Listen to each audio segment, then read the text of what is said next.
السلام علیکم۔ Nelson Mandela South Africa کی آزادی کا ایک استعارہ سمجھا جاتا ہے کہ انہوں نے رنگ و نسل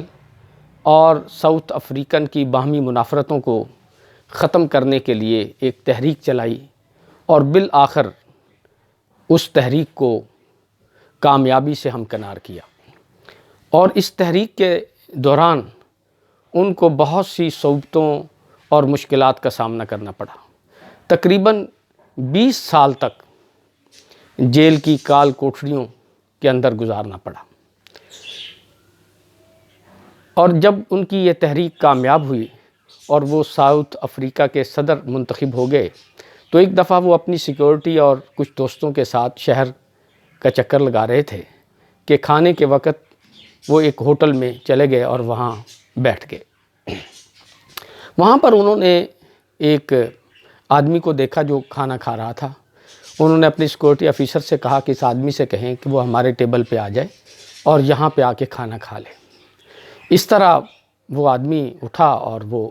نیلسن منڈیلا کی ٹیبل پہ آ گیا اور وہاں اس نے اپنا کھانا شروع کر دیا۔ تو جب وہ کھانا ختم کر کے چلا گیا تو سیکورٹی آفیسر نے کہا کہ یہ آدمی بیمار لگ رہا تھا، کہ جب یہ کھانا کھا رہا تھا اس کے ہاتھ کپ کپا رہے تھے، اور ویسے بھی اس کی جو صورتحال تھی، اس کی جو شکل تھی وہ کچھ ایسی تھی کہ جس سے یہ لگتا تھا کہ یہ آدمی صحت مند نہیں ہے، بیمار ہے۔ تو اس پر نیلسن منڈیلا نے کہا دراصل یہ آدمی بیمار نہیں تھا بلکہ یہ ڈرا ہوا تھا، اور اس لیے ڈرا ہوا تھا کہ شاید میں اس سے جو ہے وہ کسی قسم کا انتقام نہ لوں۔ اور انہوں نے بتایا کہ جب میں جیل میں تھا تو یہ وہاں پہ گارڈ تھا اور مجھ پر بے پناہ تشدد کرتا تھا، اور تشدد کر کے میرا جو ہے وہ حشر نشر کر دیتا تھا، اور جب کبھی میں تھک ہار کے اس سے پانی مانگتا تھا، پیاس مجھے محسوس ہوتی تھی، شدت کی پیاس لگتی تھی، تو میں اس سے پانی کے لیے کہتا تھا تو یہ میرے سر پر پیشاب کر دیتا تھا۔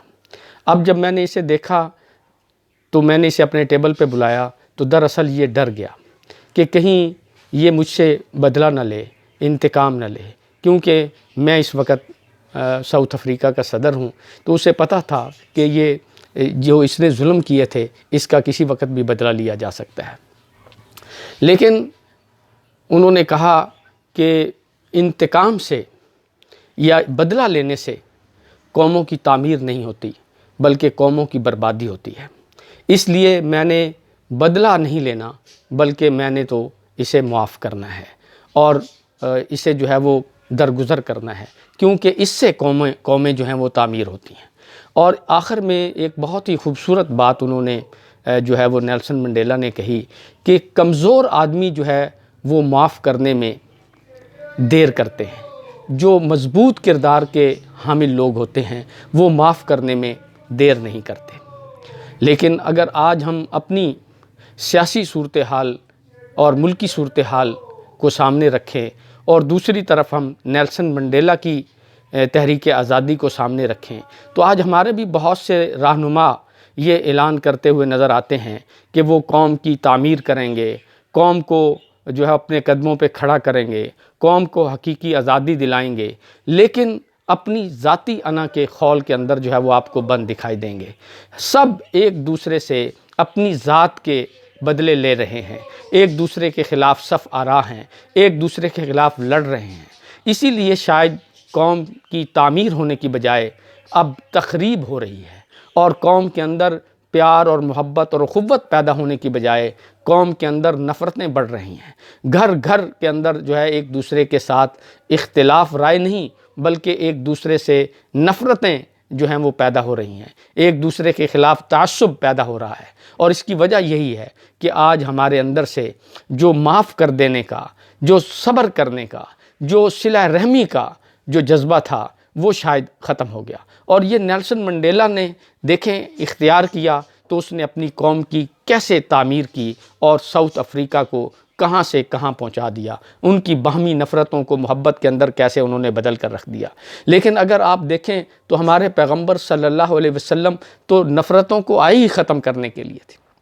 انتقام کو آئے ہی ختم کرنے کے لیے تھے۔ آپ تو نمونہ عفو درگزر تھے، آپ تو معاف کر دینے والے اور رحمت اللہ میاں نے بنا کر ہی رحمت بنا کر جو ہے وہ آپ کو اس دنیا کے اندر مبعوث کیا تھا۔ میں آپ صلی اللہ علیہ وسلم کی زندگی کی بہت سی مثالیں تو آپ کے سامنے نہیں رکھوں گا، لیکن وہ مثال ضرور آپ کے سامنے رکھوں گا کہ جب فتح مکہ کے موقع پر آپ فاتح کی حیثیت سے مکہ میں داخل ہوئے، اور یہ وہی مکہ تھا جہاں سے آپ کو اور آپ کے ساتھیوں کو نکال دیا گیا تھا۔ آپ صلی اللہ علیہ وسلم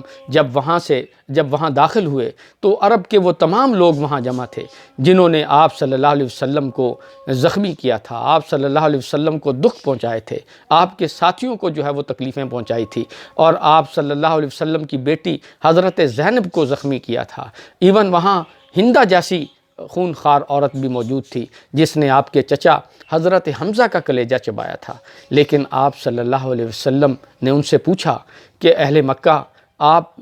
مجھ سے کس قسم کے سلوک کی توقع رکھتے ہو؟ تو سب نے یک زبان ہو کے کہا کہ آپ بڑے شفیق ہیں، آپ بڑے کرم کرنے والے ہیں، آپ بڑے مہربان ہیں، ہم آپ سے اسی سلوک کی توقع رکھتے ہیں جو یوسف علیہ السلام نے اپنے بھائیوں سے کیا تھا۔ تو اس پر آپ صلی اللہ علیہ وسلم نے ذرا دیر نہیں لگائی، ذرا ہچکچاہٹ نہیں کی، بلکہ فرمایا لا تثریب علیکم اليوم اذهبوا انتم الطلقاء، کہ آج تم سے کوئی مواخذہ نہیں، جاؤ تم سب آزاد ہو۔ اور آج ہم ہیں کہ ذرا سی سیاسی اختلافات پہ ایک دوسروں پہ فتوے لگا رہے ہیں، ایک دوسرے کے خلاف جو ہے وہ نبرد آزما ہیں، ایک دوسرے کے خلاف کھڑے ہوئے ہیں، اور یہ نہیں سوچ رہے کہ ہماری یہ آپس کی نفرتیں جب قوم کے اندر جائیں گی تو یہ قوم ایک دوسرے کے خلاف صف آرا ہو جائے گی، یہ قوم ایک دوسرے کے اندر جو ہے وہ پارٹیوں میں تقسیم ہو جائے گی، اور اس ملک کے بارے میں جو ہے وہ نہیں سوچا جائے گا۔ تو کوشش میری آپ سے یہ ذاتی درخواست ہے، اور خاص کر پوری قوم سے بھی اور سیاسی زعماء سے بھی، کہ وہ نیلسن منڈیلا کی زندگی کو اور نبی اکرم صلی اللہ علیہ وسلم کی زندگی کو سامنے رکھتے ہوئے آپس کے اندر صلہ رحمی کو اختیار کریں، آپس کے اندر محبت اور اخوت کو اختیار کریں، تبھی ہماری قوم جو ہے ایک قوم بن سکتی ہے، تبھی ہم کامیابیوں سے ہمکنار ہو سکتے ہیں۔ انہی الفاظ کے ساتھ آپ سے اجازت چاہوں گا۔ اللہ حافظ۔